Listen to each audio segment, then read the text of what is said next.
Class 10th biology का कौन सा चैप्टर? तीसरा चैप्टर। कौन सा चैप्टर? और तीसरा चैप्टर है क्या? परिवहन। क्या है? और परिवहन पढ़ते पढ़ते हम लोग पौधों में परिवहन को खत्म कर दिए। आज पढ़ने वाले हैं कौन सा परिवहन?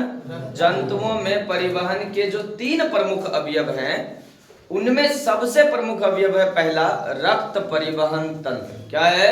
रक्त परिवहन तंत्र। 3 अवयव है, रक्त, हृदय और रक्त वाहिनियां। और इसमें सबसे पहला क्या है? रक्त परिवहन तंत्र। सबसे पहला क्या है? रक्त परिवहन तंत्र। यानी आज हम लोग रक्त को जानने वाले हैं, रक्त की संरचना को समझने वाले हैं। तो पहले ये देखिए क्या है रक्त, पहले इसको समझिए। रक्त परिवहन तंत्र में रक्त जो है एक लाल रंग का, रक्त कैसा है? लाल रंग का गाढ़ा क्षारीय तरल है। ध्यान दीजिएगा, रक्त कैसा रंग का? लाल रंग का। कैसा है? क्षारीय है, जिसका पीएच मान 7.4 होता है। बार बार ये क्वेश्चंस आपके ऑब्जेक्टिव में मिलते हैं। रक्त का पीएच मान कितना होता है? तो 7.4। कितना? कैसा द्रव है रक्त? क्षारीय द्रव है। 7 के इधर रहता तो अम्लीय, और 7 के उधर है तो क्षारीय, और 7 है तो उदासीन। 7 है तो उदासीन। केमिस्ट्री का दूसरा चैप्टर समझेंगे हम लोग 4 में। रक्त हृदय तथा रक्त वाहिनियां, रक्त हृदय और धमनी, शिरा और केशिकाओं के साथ जुड़कर रक्त परिवहन तंत्र बनाता है। इस प्रकार रक्त एक प्रकार का क्या है? तरल संयोजी उत्तक है, लिक्विड कनेक्टिव टिश्यू है। रक्त क्या है? Liquid connective tissue. ब्लड क्या है? रक्त तरल संयोजी उत्तक है। कौन सा उत्तक है? तरल संयोजी उत्तक है। आपके ऑब्जेक्टिव में लगभग ये रहता है रक्त किस प्रकार का उत्तक है। तो रक्त क्या है? तरल संयोजी उत्तक है। रक्त कौन सा उत्तक है? तरल संयोजी उत्तक है। ब्लड क्या रे? लिक्विड कनेक्टिव टिश्यू है। आगे देखिए, रक्त की संरचना पढ़ने वाले हैं। क्या पढ़ने वाले हैं? यानी रक्त में क्या क्या पाया जाता है। सब कोई खून देखे हैं? रक्त कैसा दिखता है? उजरा, लाल। कैसा दिखता है? लाल। तो स्ट्रक्चर ऑफ ब्लड में देखिए, अच्छा कभी ब्लड चेक करवाए हैं? ब्लड टेस्ट करवाए? अरे अपना ने करवाए, दूसरों करवाया है कि ना? जब गए थे तो वहां एगो कांच की प्रखनली रखता है, शीशा ना, छोटका छोटका। आपसे ब्लड खींचा, सिरिंज लेके उसमें भर दिया ना, उसमें क्या कर देता है? भर देता है। और जब आपको कहता है ये घूम फिर के 1 घंटा में हो जाएगा ना, जब आप वहां लेने जाते हैं तो देखते हैं, या फिर जो चेकअप पहले से किया हुआ रहता है उसमें देखिएगा, एक साइड खूब गाढ़ा लाल नीचे हो जाता है और तनी को पानी जैसा ऊपर हो जाता है ब्लड। कभी नहीं देखे? पीला हल्का रहता है। जाइएगा उस कांच की नली में ही देखिएगा, हल्का ऊपर हो गया पीला टाइप का, और नीचे क्या है? पूरा एकदम प्योर लाल, कैथी लाल जो है वहां हो गया। तो इस प्रकार से आप देखेंगे रक्त की संरचना जो है वो 2 भाग में बटी रहती है। रक्त की संरचना कितने भागों में? 2 भागों में बटी रहती है।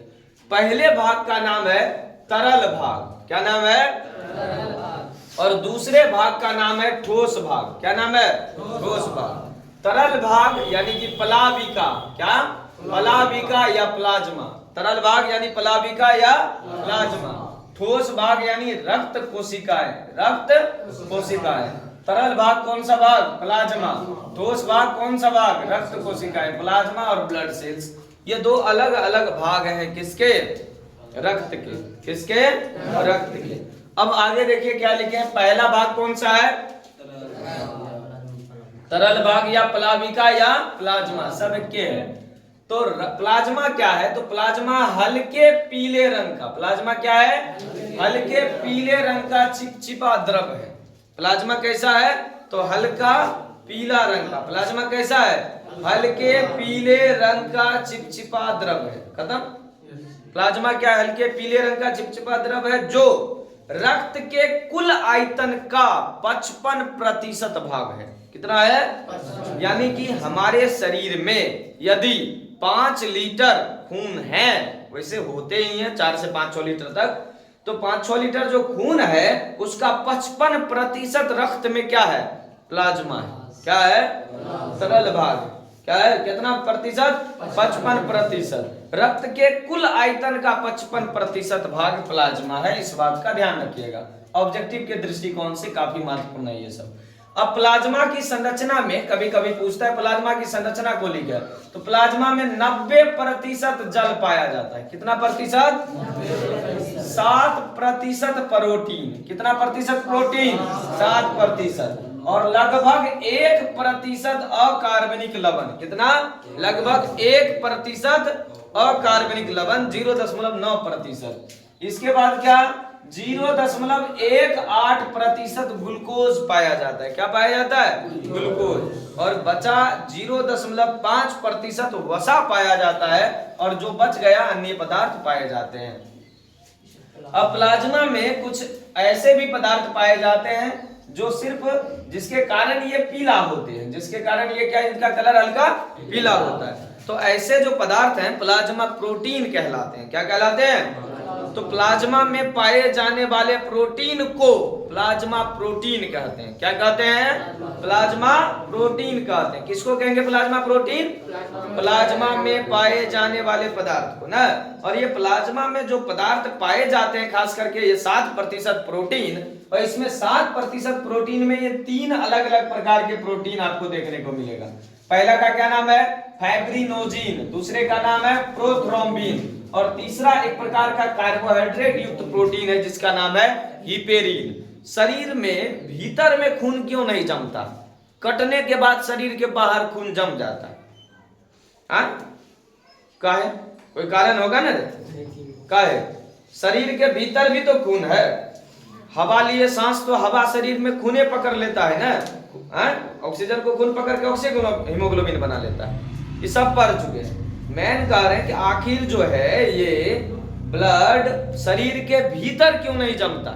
बाहर अगर कट गया तो कुछ देर बाद थक्का बन गया, सुख ही हो जाता है, जल्दी छुटबुन करता है। लेकिन शरीर के भीतर क्यों नहीं जमता? तो उसका मेन कारण है ये आदमी ना। क्या आदमी नहीं है ये पदार्थ ना? हिपेरिन। क्या? हिपेरिन शरीर के भीतर ब्लड को जमने नहीं देगा। क्या नाम है? हिपेरिन। और कुछ होता है हिस्टामिन ना, आगे पढ़ेंगे, ठीक। इलास्टिन, हिस्टामिन, हिपेरिन, इन सभी पदार्थों को। तो प्लाज्मा प्रोटीन कितने तरह का? फाइब्रिनोजिन, प्रोथ्रोम्बिन और क्या? हिपेरिन। प्लाज्मा प्रोटीन रक्त को क्या करता है? थक्का बनने में मदद करता है, थक्का बनाने में मदद करता है। लेकिन कब करता है? जब शरीर से कोई अंग कट गया, शरीर से बाहर ब्लड निकलता है, तब जाके ये लोग काम अपना करता है कि ब्लड को थक्का बनाने में मदद करता है। क्या करता है? ब्लड को थक्का बनाने में मदद करता है। चलिए अब आगे देखिए, लिखे हैं सीरम। क्या लिखे हैं? सीरम। बहुत जगह आप देखे होंगे सीरम चेकअप होता है। ये जो सीरम चेकअप होता है, आखिर सीरम है क्या? सिर्फ पूरे प्लाज्मा प्रोटीन से, ठीक है ना, या फिर प्लाज्मा प्रोटीन में एक प्रोटीन को हटा दीजिए जिसका नाम है फाइब्रिनोजिन। क्या नाम है? फाइब्रिनोजिन। तो जो बच गया प्लाज्मा वो सारा का सारा सीरम कहलाएगा। क्या कहलाएगा? सीरम कहलाएगा। तो हम लिखेंगे क्या? रक्त जमने के क्रम में फाइब्रिनोजिन बाहर हो जाता है। कौन बाहर हो जाता है? फाइब्रिनोजिन। रक्त जब बाहर में जमता है तो फाइब्रिनोजिन क्या हो जाता है? बाहर हो जाता है। और फाइब्रिनोजिन प्लाज्मा से अलग हो जाता है। अतः इस प्रकार फाइब्रिनोजिन रहित, मतलब बिना फाइब्रिनोजिन के प्लाज्मा को क्या कहते हैं? सीरम कहते हैं। क्या कहेंगे? सीरम कहेंगे। क्या कहेंगे? सीरम। अब आगे देखिए क्या है, दूसरा भाग है हमारा रक्त का। नाम क्या है उसका? रक्त कोशिकाएं। ठोस भाग है ये। क्या है? ठोस भाग है रक्त कोशिकाएं। यह रक्त का ठोस भाग है जो रक्त के कुल आयतन का कितना प्रतिशत? 45%। 55% प्लाज्मा और 45% ये ठोस भाग ब्लड सेल्स पाए जाते हैं। कितने प्रतिशत? 45%। अब इन तीनों ठोस भागों में आप देख पा रहे हैं रक्त का जो ठोस भाग है 45% में, इसमें ये 3 भाग पाए जाते हैं ना। यानी रक्त कोशिकाएं जो है वो 3 प्रकार की कोशिकाओं से मिलकर बना होता है। कितने प्रकार की कोशिकाओं से? 3 अलग अलग प्रकार की कोशिकाएं पाई जाती है रक्त कोशिकाओं में। सबसे पहला नाम देखिए तो क्या लिखे हैं? लाल रक्त कोशिकाएं। क्या लिखे हैं? लाल रक्त कोशिकाएं। रेड ब्लड सेल्स, क्या? रेड ब्लड सेल्स, आरबीसी, क्या कहेंगे इसको? आरबीसी, हाँ आरसीबी नहीं सुनिएगा, ठीक ना? क्या? आरबीसी, क्या? आरबीसी, रेड ब्लड सेल, क्या? Red blood cell. और इसको आप दूसरे नाम से जानते हैं एरिथ्रोसाइट्स, क्या? Erythrocytes. You can also say the name of red blood cells erythrocytes, क्या? एरिथ्रोसाइट्स। दूसरा क्या है? व्हाइट ब्लड सेल्स, श्वेत रक्त कोशिकाएं, क्या? श्वेत रक्त कोशिकाएं। आप इसको कह सकते हैं ल्यूकोसाइट, क्या कह सकते हैं? ल्यूकोसाइट ना। और तीसरा है रक्त बिंबाणु, क्या? रक्त बिंबाणु, रक्त पट्टिकाणु। बोलिए तो क्या क्या? रक्त बिंबाणु या रक्त पट्टिकाणु। ब्लड प्लेटलेट्स, क्या बोलेंगे? ब्लड प्लेटलेट्स, क्या? ब्लड प्लेटलेट्स, बीपी, क्या? बीपी। अच्छा, बीपी जो घटता बढ़ता है वो ही ना है, हाँ वो अलग है, उसको कहेंगे बीपी, ब्लड प्रेशर।